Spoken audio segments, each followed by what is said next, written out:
And so as much as we can joke about what she does in an interview, this is very serious business, my friends. And let's just recount some of the ways in which Kamala Harris's failed leadership has made the people of the great Commonwealth of Pennsylvania worse off. You know, Pennsylvania, and I didn't know this until I started running for vice president, Pennsylvania has the worst grocery price affordability problem in the entire country, meaning groceries have gone up in Pennsylvania more than in any other state in our country. And I think that's a disgrace. And as a person who was raised by a grandmother who would sometimes negotiate with Meals on Wheels to try to get a little extra food, we got to think about the people who are suffering when, thanks to Kamala Harris's policies, groceries go up by 25%. That is the legacy of her leadership. You know what another legacy of Kamala Harris's leadership is? We've got almost 10% credit card delinquency rates. So on the one hand, Kamala Harris wants to go out there and brag about how great the economy is. Is the economy actually doing well for Pennsylvania workers and families right now? Of course it's not. That's why we've got 10% delinquency rates on our credit cards. Now, we, of course, got another big problem. It's not just economic, but it is the crisis at the southern border. And more than any person in public life in the last 30 years, Kamala Harris has encouraged that wide open southern border. Now think about it. She wants to give Medicare to illegal aliens, which would bankrupt that program and throw our seniors into poverty. Are we going to let Kamala Harris give Medicare to illegal aliens? Are we going to let Kamala Harris give Social Security to illegal aliens?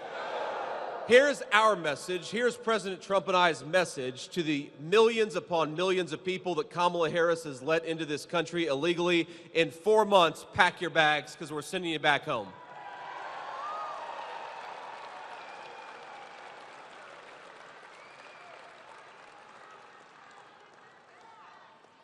And here's the thing, the media doesn't want to talk about this, but it's an important part of what's going on in this country. You know, when you let in 25 million illegal aliens who have no right to be here, that drives up the cost of housing.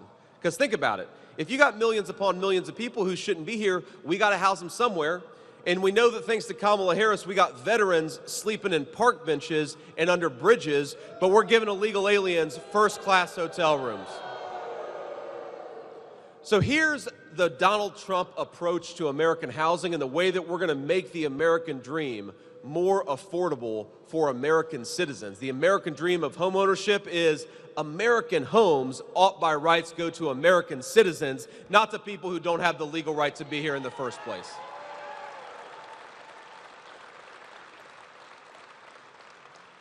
And because, unfortunately, we haven't listened to Donald Trump's wisdom over the last 3.5 years, and because Kamala Harris is sitting in the Oval Office, Pennsylvanians are paying $1,400 more per month to afford what they could have afforded just 3.5 years ago.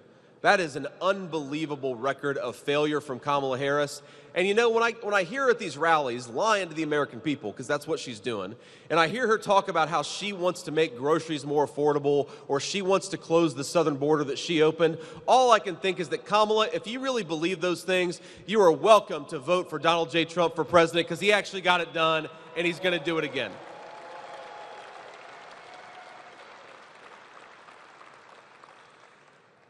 Here's the final point I want to make, and I know I've beaten up on Kamala a little bit, but that's why you all probably came here it's okay, right? It's okay to beat up on Kamala a little bit. It's important to be honest about the record, right? And her record is one of failure for the American people. Here's what bothers me most about Kamala Harris's leadership. It's not just that she's been bad about all these policies, is that she has the audacity, she has the gall to call the American people bad names for daring to have an opinion about her disastrous record. Think about this. What her and Tim Walz are doing right now is going around the country and telling everybody who's pissed off about Kamala Harris's open border that they are racist, that they're xenophobes, that they're bad human beings for daring to have an opinion about what's going on in their own country. And you know what Donald Trump and I believe? Even if we disagree with you on a given issue, we will fight for your right to speak your mind in the United States of America, because we believe in the First Amendment.